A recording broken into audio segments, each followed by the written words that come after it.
সর্বপ্রথম শুকরিয়া আল্লাহর কাছে, আলহামদুলিল্লাহ যে প্লেয়ার অফ দ্য ম্যাচ হয়ে জিততে পারছি সিরিজের ফার্স্ট ম্যাচ।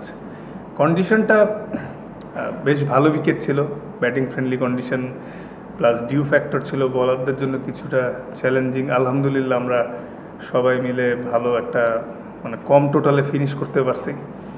স্পোর্টিং উইকেট আমার কাছে মানে খেলে মনে হলো যে সোফার বাংলাদেশের বেস্ট ব্যাটিং ট্র্যাক এটাই। তো একটু চ্যালেঞ্জিং ছিল, বাট এনজয় করছি ওভারঅল।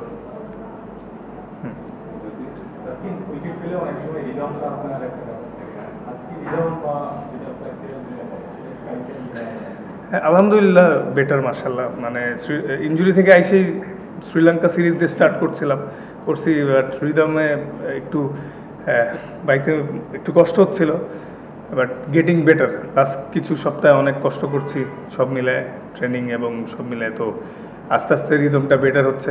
আমার মনে হয় still long way to go, আরও বেটার হবে ইনশাল্লাহ, আল্লাহ যদি সুস্থ রাখে। ওইটা নিয়েই কাজ করতেছি, মানে উইকেট পাওয়া। তো সেটা যেটা বললেন যে রিদমের বিষয়টা, এটাই প্রসেস ফলো করে যাচ্ছি যাতে সামনে আরও ভালো হইতে থাকে ইনশাল্লাহ। আজকে আপনি স্লোয়ার বল দিয়ে বেশ কয়েকটা উইকেট পেয়েছেন, পেসের ভ্যারিয়েশনও করতে আপনাকে দেখা যায়। রাদার দেন বোলিং এট টপ স্পিড, আপনি কি চেষ্টা করেছেন ভ্যারিয়েশনগুলো নিয়ে কাজ করতে এবং স্লোয়ার বল নিয়ে কাজ করা হয়েছে?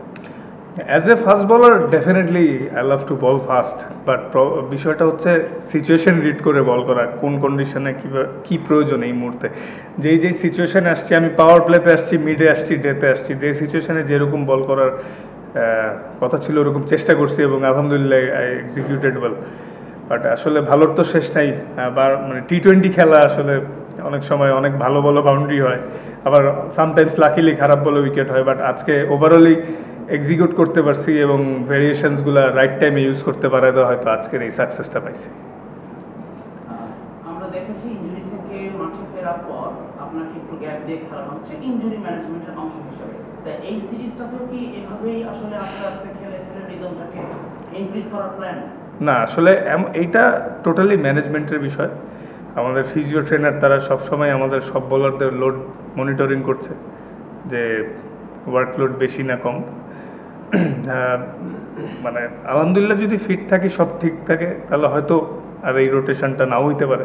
বাট যেহেতু সামনে এশিয়া কাপ, টিম চাইলে হইতেও পারে।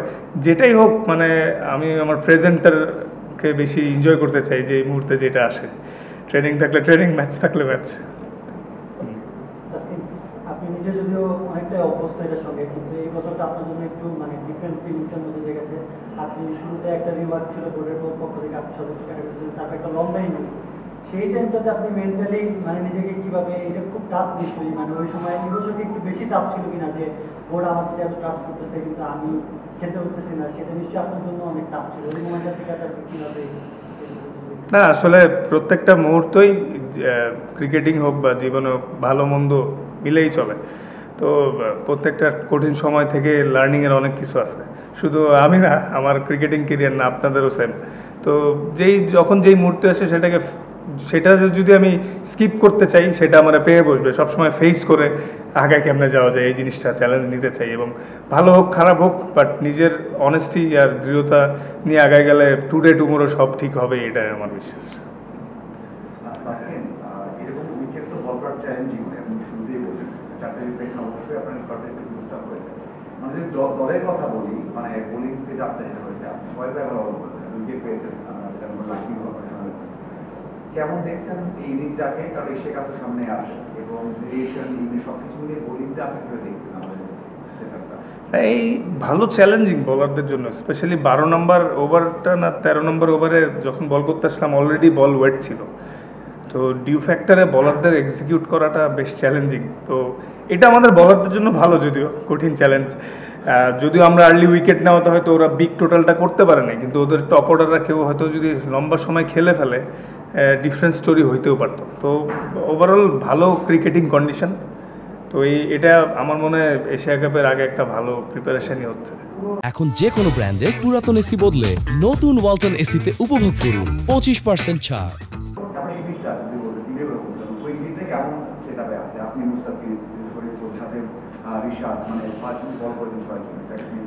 সবাই মাশাআল্লাহ ভালো করছে, হার্ডওয়ার্ক করতেছে, ইমপ্রুভ করার আর্জেন্সিটা সবার মধ্যে আছে।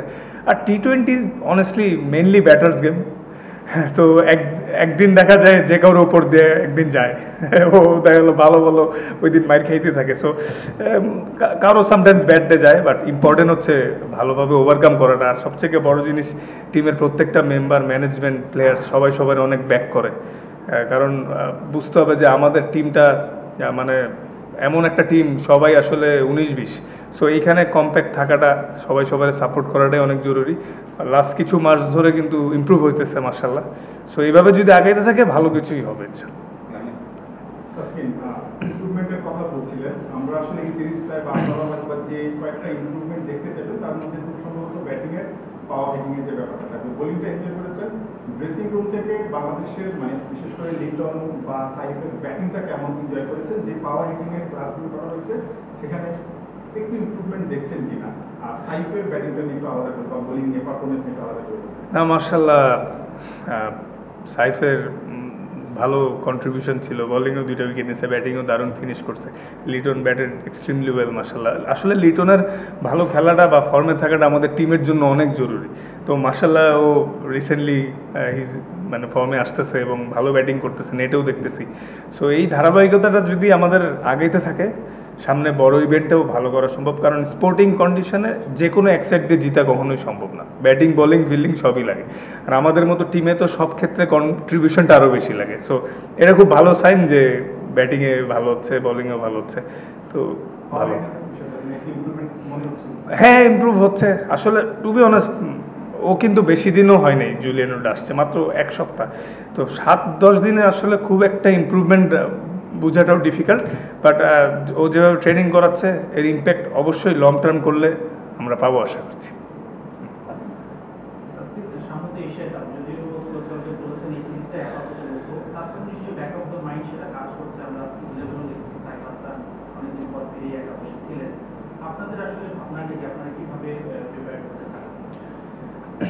না আসলে প্রত্যেকটা ইন্টারন্যাশনাল ম্যাচে কিন্তু একটা প্রেশার থাকেই, অপোজিশন যাই হোক।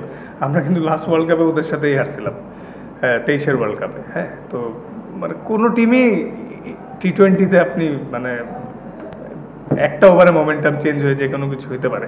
তো এখানে কারোর সাথে কোনো লাইটলি নেওয়ার কিছু নাই। বিষয়টা হচ্ছে আমরা যেভাবে ক্রিকেট খেলতে যাচ্ছি, আমাদের সেই ইন্টেন্সিটিটা সবার জায়গা থেকে যে যার রোল, সেই রোলটা এক্সিকিউট কতটা করতে পারতেছে। এখন সবার রোল তো ডিফারেন্ট।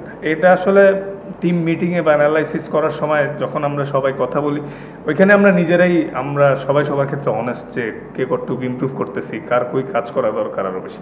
এভাবে করে সবাই কিন্তু আগায় যাচ্ছে, অনেক মেহনত করতেছে সবাই অফ দ্য ফিল্ডে। অনেস্টলি আশা করছি এই জিনিসগুলো ওভারকাম করে এই সিরিজ শেষ হয়ে সামনের সিরিজ যেটাই আসবে, সামনে অনেক খেলা। তো এশিয়া কাপের পরে আফগানিস্তান, ওয়েস্ট ইন্ডিজ, ওগুলা মানে যদি এই ধারাবাহিকতা থাকে অনেক ভালো কিছু হতে যাচ্ছে। না অনেস্টলি নর্মালি যখন আমরা বিপিএল খেলি শীতের সময় একটু ডিউ থাকে, ভালোই ডিউ থাকে, বাট গরমকালেও যে এত ডিউ থাকবে এটা এক্সপেক্ট করিনি। বাট এটা তো কন্ট্রোলে নাই, ওয়েদার তো কন্ট্রোলে নেই, তো এটাতে অ্যাডজাস্ট করতে হবে। ওদের সঙ্গে 2022 এবং 2024 সালের ওয়ার্ল্ড কাপে ওভার এবং আপনারা জিতেছেন এবং কম্পিটিশন গেম খেলে কিন্তু আপনাদের প্রতিদ্বন্দ্বিতাপূর্ণ গেম খেলে জিততে হয়েছে, কিন্তু এখানে সেই রকম প্রতিদ্বন্দ্বিতা হতো না। তারা কি লেট আসার কারণে কন্ডিশনটা বুঝতে পারে নাই, প্রতিপক্ষ সম্পর্কে ভালো ধারণা পায় না, এই কারণে এটা হতো না আপনারা যে উদ্দেশ্যে তাদেরকে এনেছে এই দলটা খেলার জন্য সেটা পূরণ করতে না? আসলে ওরা কীভাবে প্রিপারেশন নিছে এটা তো আমাদের কন্ট্রোলে নাই, বাট ওরা হয়তো 2 দিন আগে আসছে।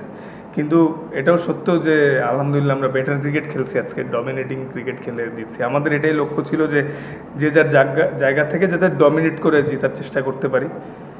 কোনো একটা প্লেয়ারও কেউ লাইটলি নেয় নেই কোনোভাবে, কারণ T20 খেলার ওদের ক্রিকেটিং বেসিকটা অনেক ভালো। ওরা আসলে ওদের লিমিটেশনের মধ্যে খুব ভালো ক্রিকেট খেলে। সো আমরা আলহামদুলিল্লাহ আমরা সবার জায়গা থেকে ভালো খেলার কারণে আজকে জিততে পারছি। আজকে কত রান আজকে তারা করতে হয়েছে, তো ড্রেসিং রুম থেকে এরকম কোনো পরিকল্পনা ছিল কি যে রানটা একটু মানে আগে চেঞ্জ করা?